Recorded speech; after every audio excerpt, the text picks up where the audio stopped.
Hello student, welcome back my YouTube channel. तो आज का हमारा टॉपिक है एल्बिनिज्म यानी रंजकहीनता क्या होता है। और पिछली वीडियोज़ में हमने आपको क्लाइनफेल्टर सिंड्रोम के बारे में बताया था। यदि हम BSc first year geology first semester के थ्योरी पेपर की सभी वीडियोज़ को टॉपिक वाइज देखना चाहते हैं तो वहाँ प्लेलिस्ट में जाकर सभी वीडियोज़ को देख सकते हैं। टॉपिक वाइज हमने वीडियोज़ को अपलोड किया हुआ है। तो आज का जो हमारा टॉपिक है एल्बिनिज्म यानी रंजकहीनता क्या होता है। तो चलिए समझते हैं, बिल्कुल हिंदी में समझेंगे। देखिए यहाँ पर जो पहला पॉइंट लिखा है काफ़ी ज़्यादा इम्पोर्टेंट पॉइंट है रंजकहीनता का। यह रोग ऑटोसोमल यानी रिसेसिव का क्या मतलब होता है हिंदी में, यदि हम कहें अप्रभावी जीन के कारण होता है। यह रोग किसके कारण उत्पन्न होता है? ऑटोसोमल रिसेसिव जीन के कारण उत्पन्न होता है। अब हम देखने वाले हैं कि ऑटोसोमल रिसेसिव क्या होता है। देखिएगा, पिछली वीडियोज में हमने आपको बताया था कि ह्यूमन जेनेटिक डिसऑर्डर्स कौन कौन से होते हैं, यानी मानव में आनुवांशिकता के रोग कौन कौन से होते हैं। तो पहला मैंने आपको बताया था कि गुणसूत्र उत्परिवर्तन के कारण यानी क्रोमोसोमल एबनॉर्मलिटीज के कारण क्या उत्पन्न हो जाते हैं, कुछ रोग उत्पन्न होते हैं। दो भागों में बांटा था, ऑटोसोमल डिसऑर्डर और सेक्स क्रोमोसोमल डिसऑर्डर। ठीक है, तो ये मैंने आपको बता दिया था कि टर्नर सिंड्रोम क्या होता है, डाउन सिंड्रोम क्या होता है और क्लाइनफेल्टर सिंड्रोम क्या होता है। यहाँ पर तीन ही इंपॉर्टेंट थे, मैंने आपको बता दिए हैं।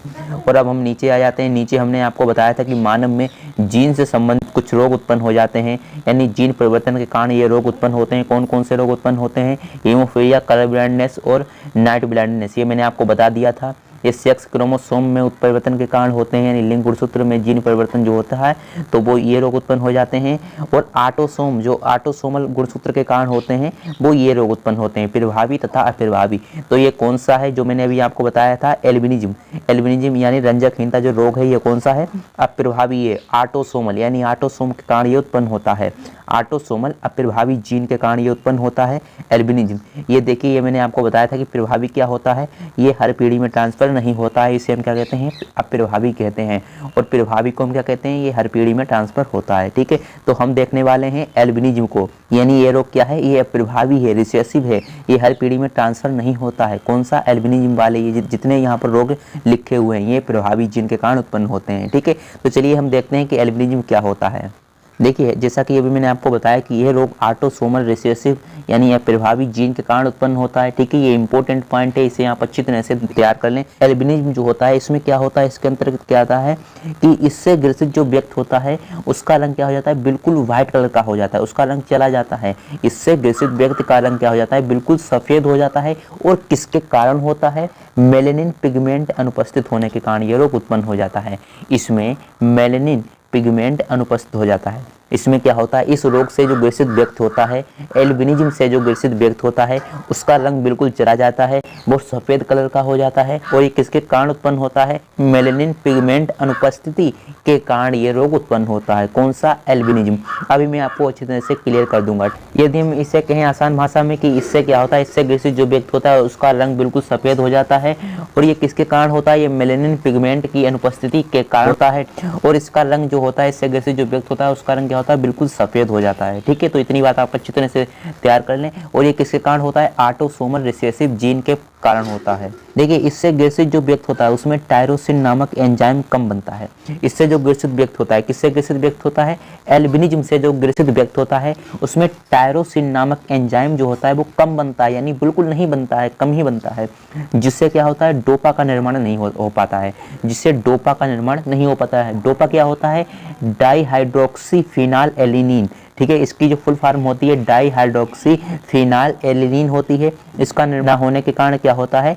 मेलेनिन पिगमेंट नहीं बनता है।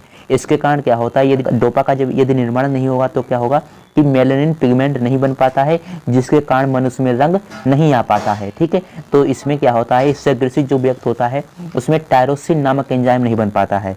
इससे ग्रसित जो व्यक्ति होता है उसमें टायरोसिन नामक एंजाइम नहीं बन पाता है, जिसके कारण डोपा का निर्माण नहीं हो पाता है।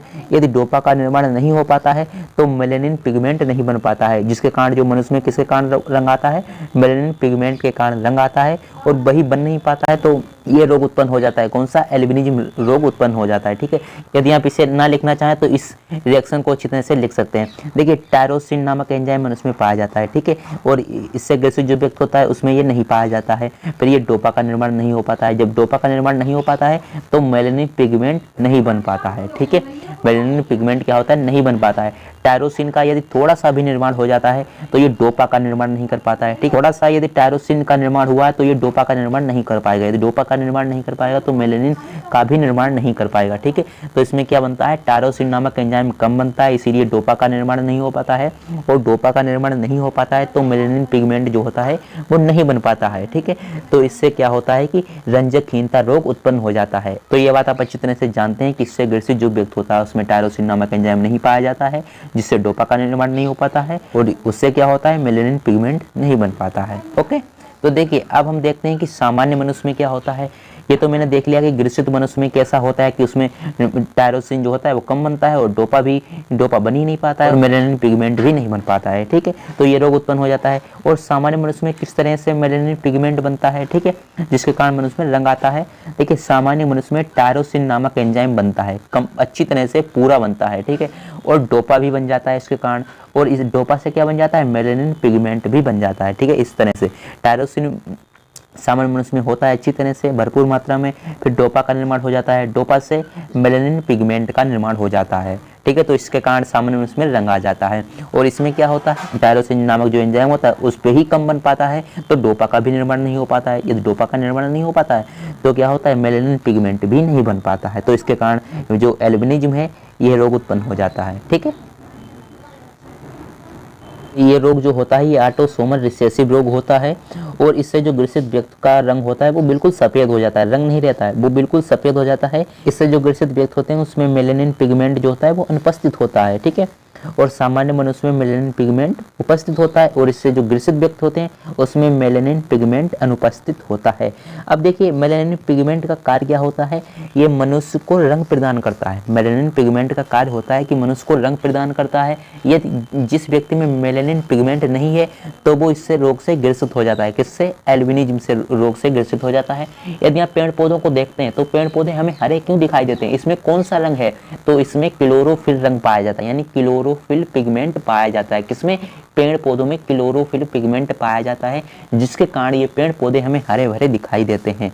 ठीक है, तो इतनी बात आप अच्छी तरह से ध्यान में रख लें। मानव में रंग देने वाला कौन सा पिगमेंट होता है, तो मेलेनिन पिगमेंट होता है।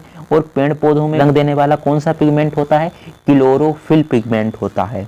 ठीक है, तो इतनी बात आप अच्छी तरह से ध्यान में रख लें कि क्या होता है, कैसे क्या होता है, मैंने आपको अच्छी तरह से बता दिया है ताकि आप अच्छी तरह से इसे समझ पाएं कि इस रोग से जो ग्रसित व्यक्ति होता है उसका पूरा कलर सफ़ेद हो जाता है और उसका रंग चला जाता है। ठीक है, और ये किसके कारण होता है, ये मेलेनिन पिगमेंट की अनुपस्थिति के कारण होता है। उसमें मेलेनिन पिगमेंट अनुपस्थित होता है, इसीलिए रोग उत्पन्न हो जाता है, यानी उसका रंग जो होता है वो सफ़ेद हो जाता है। और ये किसके कारण उत्पन्न होता है, ये ऑटोसोमल रिसेसिव जीन के कारण उत्पन्न होता है। किसके कारण होता है, ऑटोसोमल रिसेसिव यानी अप्रभावी जीन के कारण उत्पन्न होता है।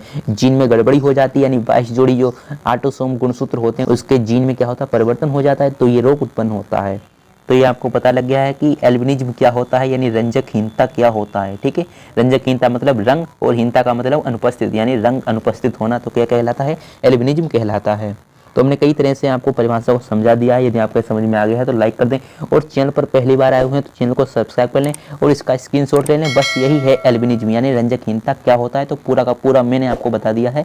यदि समझ में आ गया है तो लाइक जरूर कर देना। ठीक है, इसका स्क्रीनशॉट आप ले सकते हैं। ठीक है, तो मैंने आपको पूरा समझा दिया है। अब मिलते हैं अगली वीडियो में, जब तक के लिए जय हिंद जय भारत।